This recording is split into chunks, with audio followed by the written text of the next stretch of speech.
વિસનગરના GD road ઉપર પાલિકા સંચાલિત જેડી કોમ્પ્લેક્સની ગેલેરીનો ભાગ ધરાશાયી થયો છે. આજે 26 ફેબ્રુઆરીના રોજ સવારે વિસનગર પાલિકા સંચાલિત જેડી કોમ્પ્લેક્સની ગેલેરીનો અમુક ભાગ ધરાશાયી થવાની ઘટના સામે આવી છે, જેમાં સવારના સમયે લોકોની અવરજવર ઓછી હોવાથી જાનહાનિ ટળવા પામી છે.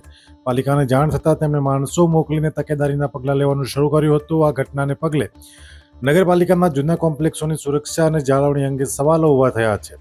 સ્થાનિક વેપારીઓનું કહેવું છે કે આવા જર્જરિત બાંધકામોનું સમયસર સમારકામ કરવામાં આવે તો ભવિષ્યમાં આવી દુર્ઘટનાઓ ટાળી શકાય છે. પાલિકા દ્વારા હાલ બાકીના જોખમી ભાગને પણ દૂર કરી દેવામાં આવ્યો છે. નામ છે તમારું? કનુભાઈ, શું તમારે આ માર્કેટમાં શું બનાવ બન્યો હતો? સવારે વહેલા કઢેરો નગરપાલિકાની દુકાન હતી નગરી જીડી રોડ ઉપર. એ દુકાનનો કઢેરો હાથે પડી ગયો.